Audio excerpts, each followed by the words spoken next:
I understand, fully that you say you want to get Marcus to his best level, him to stay here. But when a player says he's effectively ready to leave, if he's going to get to his top level here, he's got to have full commitment, he's got to have full focus. Can you realistically expect that from a player who has come out and said, I'm ready to leave? I cannot say more from that interview or speak more about Rashford. I'm focused on the team. What I expect, it's every day, all the players during the training, outside the training, the engagement with the players. I talk about the way that they dressed. I was just making a point. I don't know how they dress. I see them as with a kit, just with a kit. I don't know how they eat. I'm not looking at the plate. So it was to make a point, and that is a good question to put that. I don't care how my players dress. It was to make like a real focus on the detail. What I can say is that I expect the best of each one of them to prepare the game. And that's what we are doing to try to demonstrate to the players. The rest we will have time to address. My focus is to take the best of Marcus and take the best of our players. Can you realistically, in his present state of mind, get that focus? I don't control that. It's not my. What I can control is the way I see things, to take my players to the games and to the trainings. That is my focus. The rest I don't control. That is Marcus and Harry Maguire part and all the players. So my focus is to set the standards, to see if the players can do it, and then prepare the games. That is my focus. That part I cannot answer. Mark. Ruben, one of the other issues you've had to face over the last few days is the issue of team leaks. Are you going to do anything differently in preparation for this game? Are you going to speak to the players about it to help prevent it? Nothing.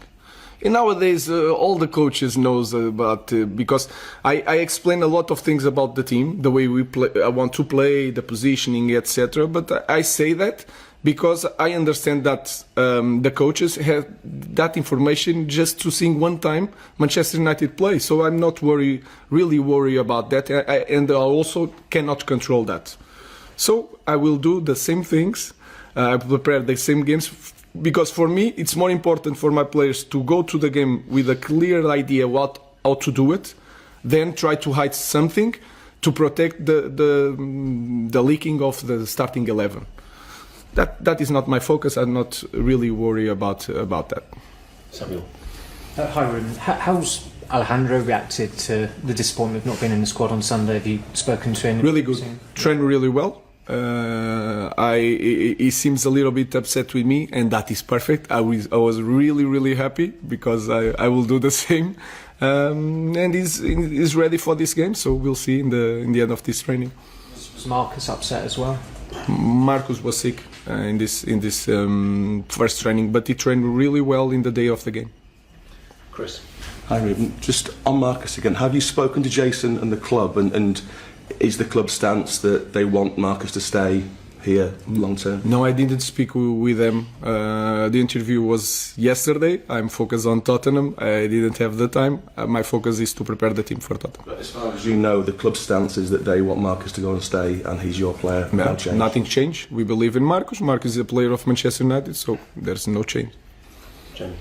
Hi Ruben. So you dropped Marcus for the derby for sort of training reasons, as you characterise it, and then he comes and yesterday says these words. That can't be helpful to you as a coach who's just arrived. You're trying to get your team play. You just talked about your focus as the team. So with regard to that, will you speak to him just about this? Look, be a bit more careful about what you say. It's hard to explain to you guys what I'm going to do. I'm a little bit emotional, so in the moment I will understand what to do. But my focus now, the players didn't still arrive at Carrington, so I'm preparing the game, and then we will see. Let's focus on the team, not in individual player. So let's see it. So is your attitude to this sort of thing that it can just happen, and actually at a big club like Manchester United, just move on, don't make too big a deal of it? I know it's a hard situation to comment. If I give a lot of importance, it will have big lines in the newspaper. And I say that is not a problem. My standards is getting low, so I will deal with that. I understand that my focus is not to take the attention from the game, from the team, what we did in the last game, and put on Marcus. What I'm saying is that the team is more important than the individual. We'll assess at the right time. Let's focus on the game. That's all. Last two questions, Roben and Phil. Hi Ruben, can I just ask about Mason Mount? Is he available to face Tottenham? No, he's not available. His injury, we'll assess the amount of time. He's seeing the specialists today, so we'll see. There's no indication if it's going to be a long thing or a... No, not at the moment. I think we'll know more or less today. We'll see. Is he okay personally? Because he seemed quite... Obviously, he's had a lot of injury problems. He looked quite distraught when he came off on Sunday. It was really sad. In the dressing room, he's really sad. So we need to help him. Like I said, when the player is in this moment with a lot of injuries, training, and then this kind of schedule without many trainings with all the squad to make the load that he really needs. We try to do it with a lot of exercise, but it's not the same. It's hard. And then you have to maintain the load, then we have to travel. With the travel you cannot train, so it's really hard for them. We'll try to manage to find a better way to recover this kind of guys like Mount and to Luke Shaw, because after a few weeks and a few months they will be ready to cope with a lot of games. Last question, Phil. Ruben, as you say, you were a former player. If you were left out of a team, dropped from the squad, whatever, would you do an interview and let your views be known publicly, or go and see your manager privately? I can. If it was me, probably I will speak with the manager. But guys, let's focus on Tottenham. Tottenham is the most important thing.